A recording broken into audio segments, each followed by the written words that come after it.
Part 4. Day 6, 2000 hours to 2400 hours. Darkness had fallen. The lights flickered. The three Chthons shivered with uncertainty. Further into the depths of the castle, Bernice saw the walls were draped with ancient standards crumbling into dust. She stopped for a moment. Elle looked at her. "What is it?" Bernice stared at a faded yellow cloth hanging from the ceiling. A gold pattern was woven into the material. She thought she recognized the design. "I don't know," Bernice replied. One of the Chthons pushed her. She turned to hurl abuse at the creature. "You—" She stopped herself. It was frightened. Not of her, but of the castle. It was on edge. Eerie sounds echoed around the passageways. Thomas said nothing. His attempts to break free had failed. The corridor ended. A narrow stairwell wound like a corkscrew into the dungeons of the castle. The steps were well worn. The torches flickered and occasionally blew out, plunging the descent into a shadowy darkness. The old stones reeked of damp. Bernice felt nauseous. The Chthons were chattering nervously.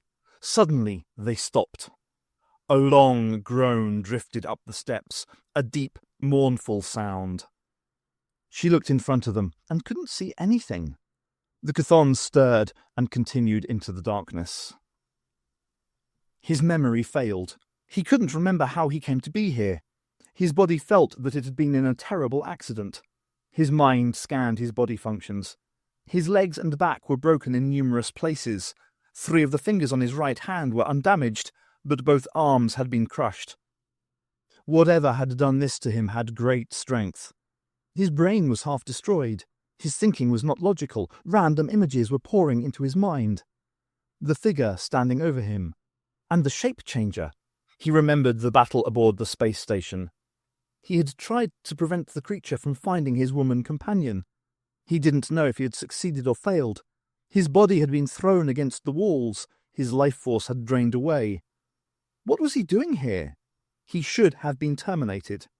His internal clock indicated that his energy levels were at 0. However, that part of his brain may have been damaged and unable to give an accurate reading. He tried to open his eyes. His face was paralyzed. His external senses seemed to be partially operable. He had no sense of taste or smell, but his hearing was working. What was he going to do now? He had to retrieve Pandora's box. His programming offered no alternative but to continue his mission. Perhaps it was this that kept him alive, his overriding sense of purpose. Even with his body almost destroyed, he had to continue until his life functions were terminated or his mission was carried out. Silently he prayed. The Prime Mover must be able to offer him some hope. He had no sense of time. His body lay broken and discarded. And then he heard a sound he recognized, a sound he knew too well, the flapping of wings. He could not tell how many of them there were, but Spike knew that he was surrounded by hunters. He tried to open his eyes again. Slowly, the left eyelid opened. It was worse than he had imagined. 3 of the hunters were prodding his legs. They had obviously discovered some scrap to take with them, and it was him. "Please kill me, please," he begged. But no words came from his mouth. His eye was the only part of his body that he could move. One of the hunters looked over the android's body, its demonic face staring down at the android's features. It stared at the good eye moving frantically in its socket. It moved forward, stretching out a scaly finger towards the android's eye. It hissed, and one of its fellow creatures also came closer to have a look. The other hunter hissed. The first hunter then lunged forward and grabbed hold of Spike's chest. With its powerful arms, it threw the android over its shoulder. Spike lay over the hunter's back, facing the ground. The hunters moved with a distorted, slow-motion gait through the corridors of the abandoned station, occasionally taking off and flying a few meters. And then they were outside. But it was an atmosphere vastly different to when the android had entered the space station. His sensors must have been more badly damaged than he had originally thought. A timeless red glow seemed to radiate all around. A Stygian gloom had fallen over the world. The colour reminded him of the paintings of hell by the medieval painter Ferdinand Bruegel. His mind was not working. Perhaps he was dead. The hunter's wings began to strike the air, and the creature levitated off the ground.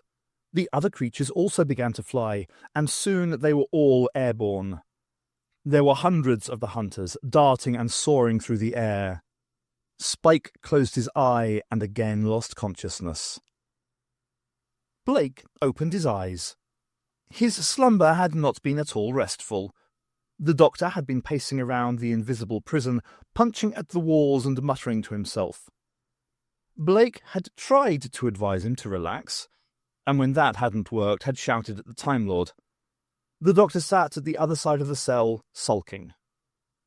The poet wondered how much longer this would go on. He missed the simple luxuries of life, from soap to a regular meal. His dreams had all been about home. If he had had a paper and a pencil, he might have continued his epic composition or drawn sketches. But he had had no opportunity in this strange land. He had picked up on his travels that the future history of Earth was not the progressive revolution which he and many others had imagined. He felt a vague disappointment, which he couldn't put into words. "Doctor," Blake said. His companion ignored him. "What are we going to do now?"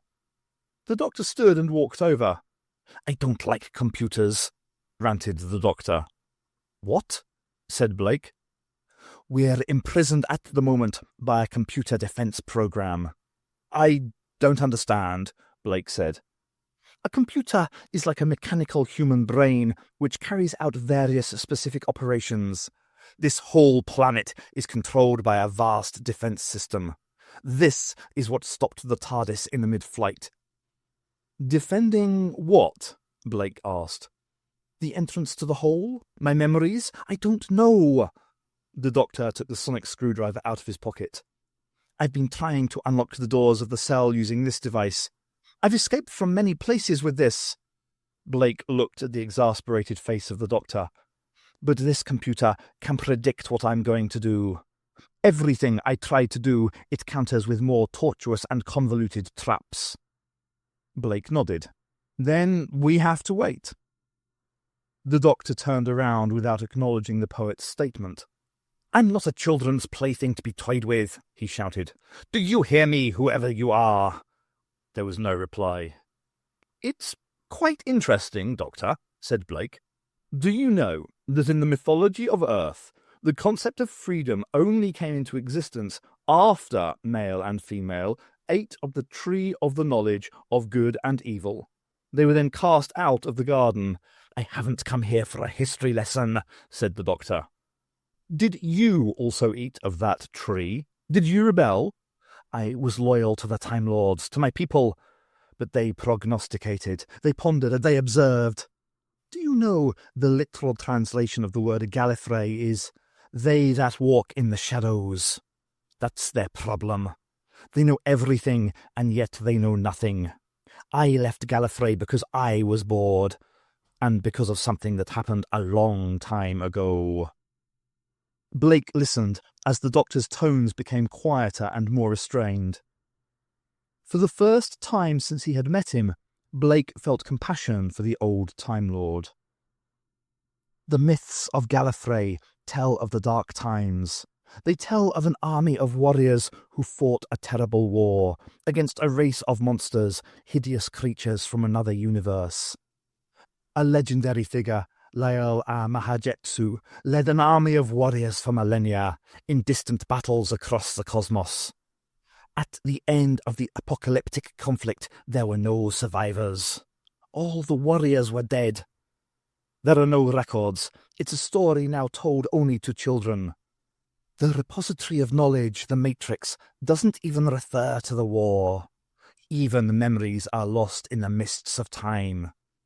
"And the Time Lords don't have a record of these monsters?" "The Iskaroth are a story to frighten children." The doctor was thoughtful. "The Time Lords seem to have a secret which they have tried to hide. Is that possible?" "Yes, I'm afraid it is." The doctor looked intensely at the poet. "Do you ever feel alone, very alone?" The dungeon stank. Bernice sat in the corner of the room writing in her diary.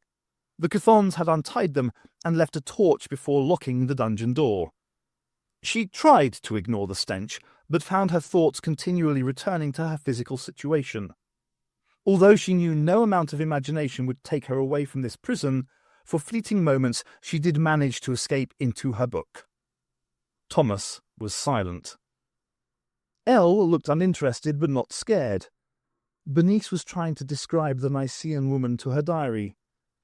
It must be odd, she thought, for a stranger to be suddenly caught up in these life-or-death struggles. It was part of Bernice's life. As she was about to tell herself that she enjoyed this lifestyle, she realized this was not true. The sound of footsteps echoed down the stairs and along the passageway.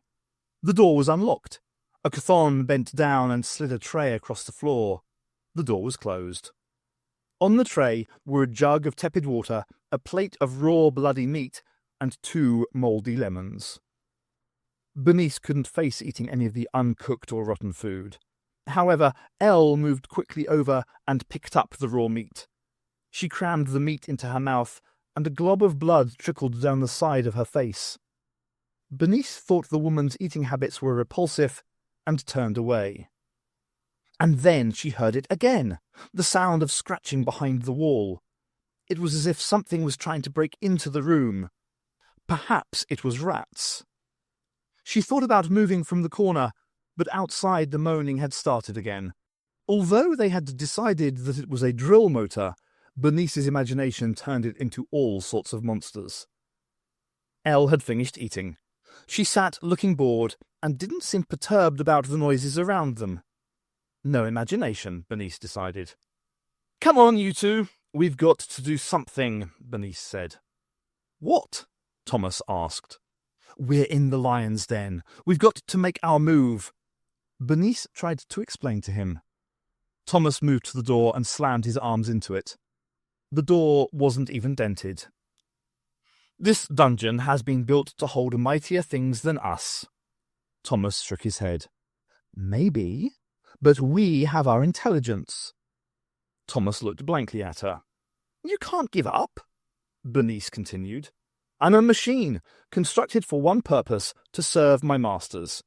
I've been programmed with memories and tactics for use in various conflicts." "So what?" Bernice asked.